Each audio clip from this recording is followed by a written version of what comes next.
returned, but brought with it 6 wild horses, and the neighbors again came, exclaiming at his good fortune. He said, maybe. And then, the following day, his son tried to saddle and ride one of the wild horses, was thrown, broke his leg. Again, the neighbors came to offer their sympathy for the misfortune. The farmer said, maybe. The day after that, conscription officers came to the village to seize young men for the army, but because of the broken leg, the farmer's son was rejected. When the neighbors came in to say how fortunately everything had turned out, the farmer said, maybe.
Christian and Young.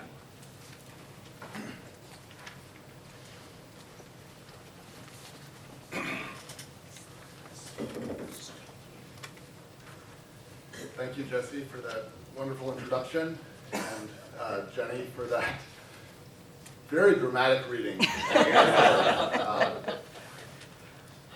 Much more dramatic than we ever told it. And I love seeing all the new visiting faces here from other churches or other traditions,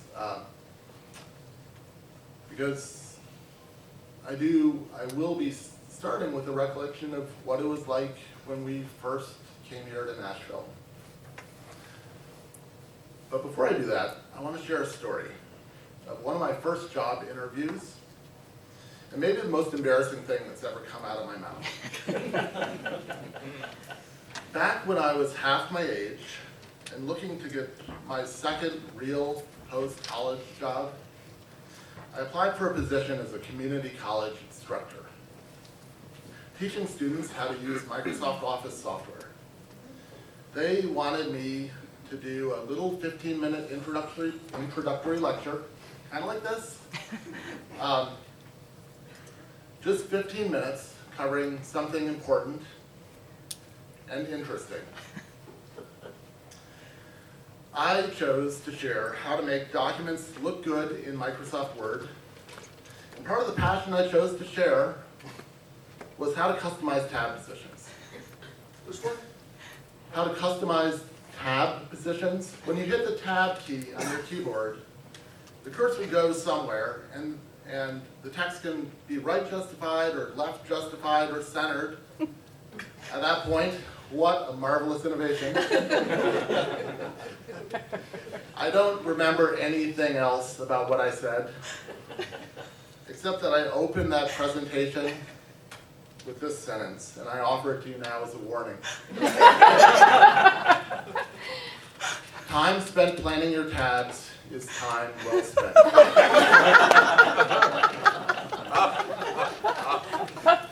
Let's hear that again. Time spent planning your tabs is time well spent. Jenny is crying laughing in the back. I see a bumper sticker in your future. It's become a byword in our family for earnestness for sure, and the misspent passions of youth. I think I've learned a lot about how to spend time wisely in the second half of my life.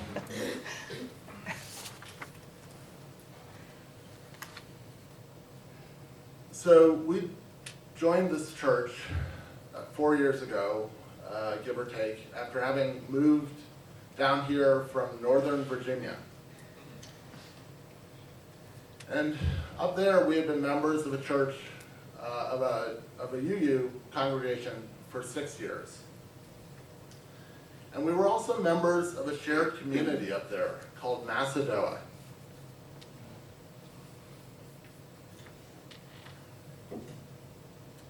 This was a farmhouse on 200 acres of land, snuggled into a crook of the North Fork of the Shenandoah River, about an hour and a half outside of Washington, D.C. It had an incredibly steep, rugged ridge at the back and these perfect oxbows of a river in front. It was a place of tremendous peace.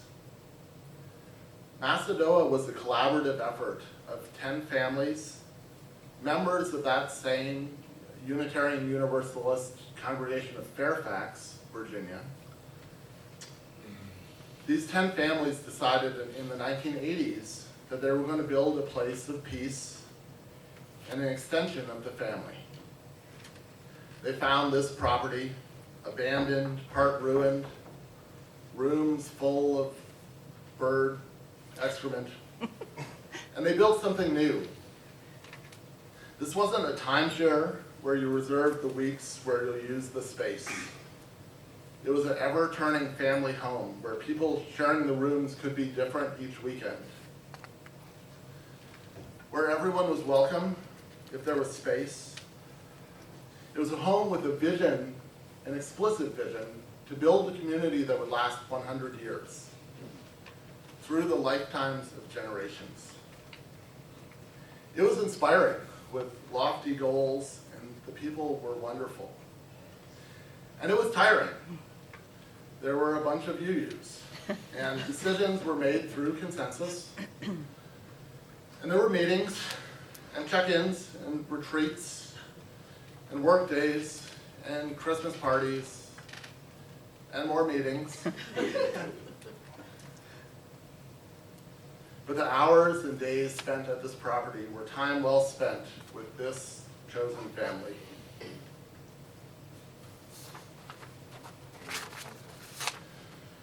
For our family, time well spent almost never means a traditional meal around the kitchen table. It's telling stories together, making each other laugh. It's games together and the daily walks Jenny and Zachary have been taking as he spins for her a Dungeons and Dragons flavored tale where she can somehow win without having to kill, or without having to kill much. Those meandering walks and time spent laughing are time well spent.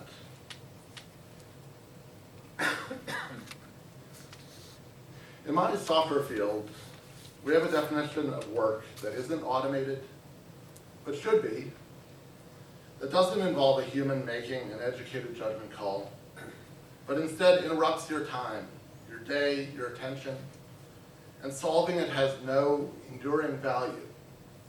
We call this toil. We recently replaced our deck. The old one was full of rotting wood, and in hot weather, the nails that held that wood down would just rise up out of that wood like zombies, waiting to bite your toes. That was toil. We'd go out again and again and sink those nails back into that dodgy wood. Toil is sinking those nails again and again. It's not automated, it's not educated, it's not tactical, it's not unique. It's something that you maybe have to do to prevent people from getting hurt, and maybe not even that.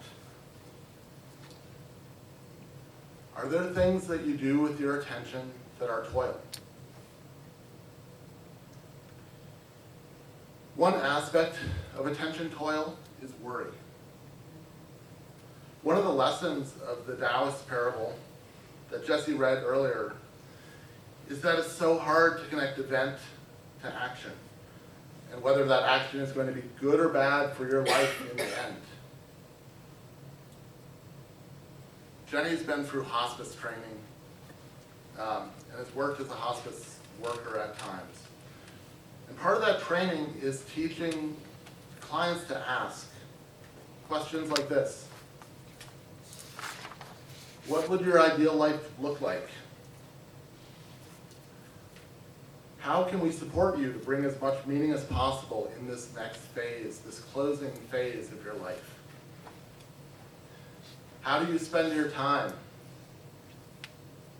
Who do you want to be with?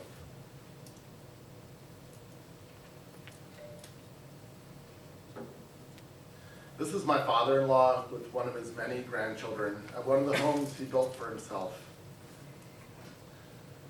My father-in-law had prostate cancer, and he worried for 5 years about his impending death. A worry that affected relationships, that was a constant toil on his life and on the life of his loved ones. For the last 5 days of his life, when he actually was dying, he was without fear. There was no fear, no worry. Just time surrounded by loved ones, which is what the previous 5 years had also been. End of life is not the only time to set aside worry. Are there things that we can release now?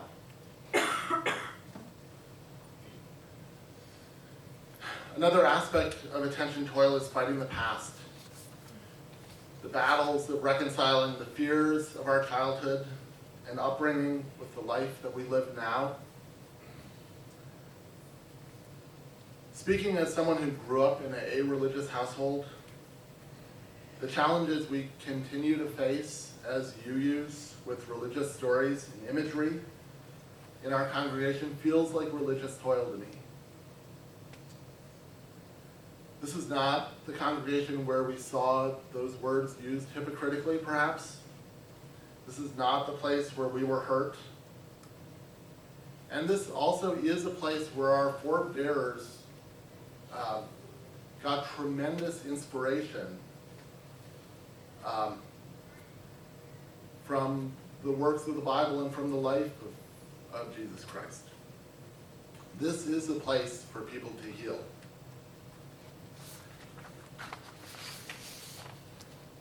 So if we worry about that, it doesn't feel like time well spent for me.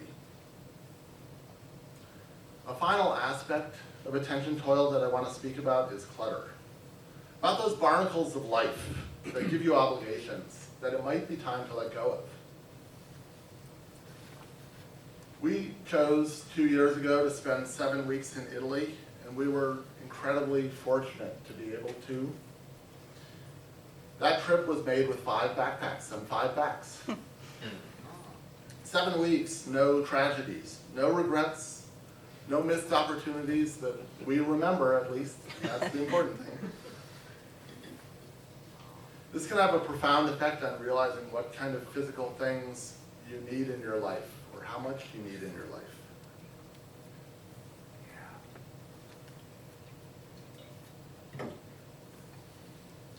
Life is a river of change, but our eyes are always fixed upstream.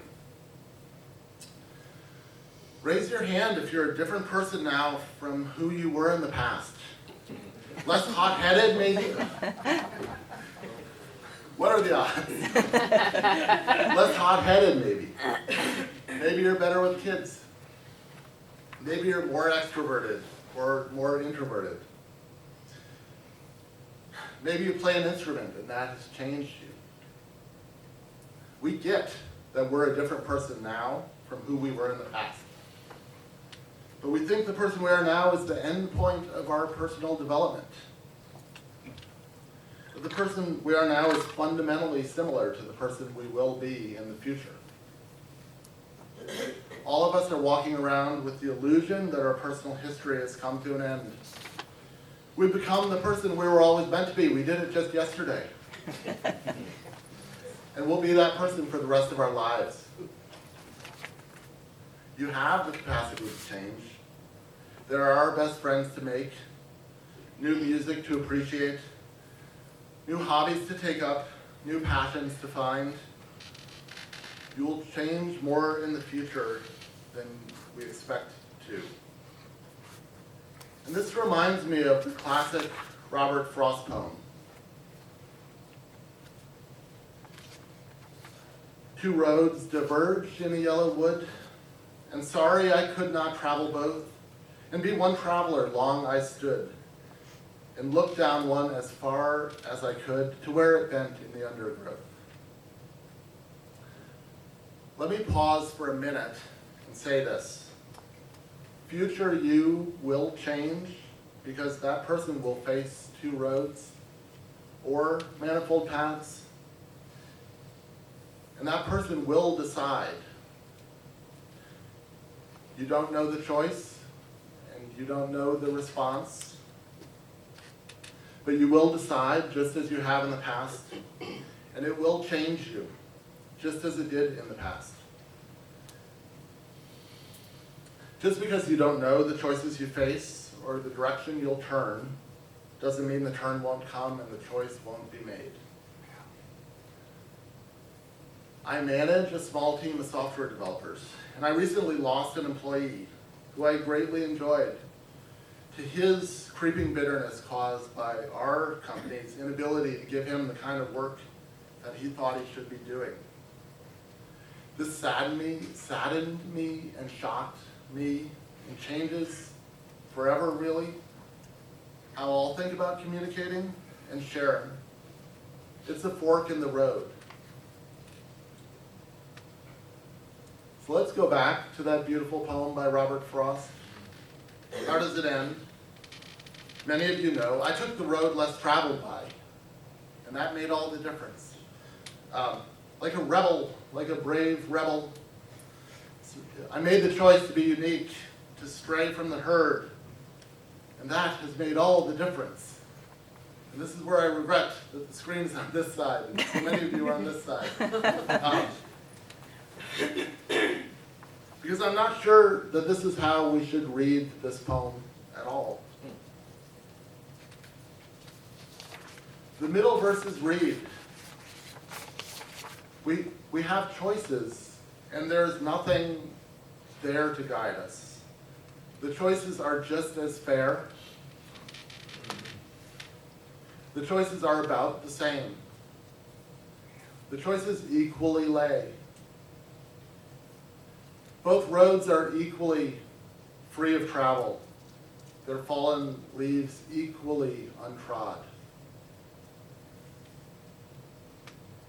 The road less traveled may be our rationalization after the fact, because those roads lie equally. And the future is unknown. The choice must be made. And in the choosing and setting one foot down a path, we make a difference.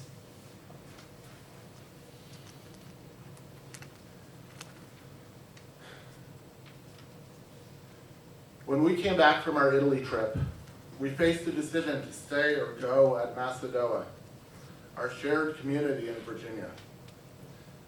After 3 years in Virginia, the weight on our minds of living 10 hours from this other home, of not being able to contribute our share to this shared community. Giving up something doesn't mean rejecting its values. Giving up something may make it stronger. In the end, we turned this page and said goodbye to this chosen home and this chosen family. To let them find a new family, to share their 100-year journey, to laugh with and love. We said goodbye to that crook in the warm Shenandoah River, where that river of change flows by.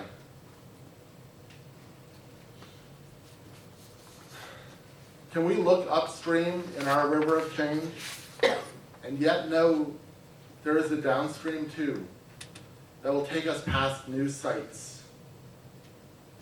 The river is ever changing and still the same, and so are you. What would you do if you believe the amount of change in front of you is unlimited?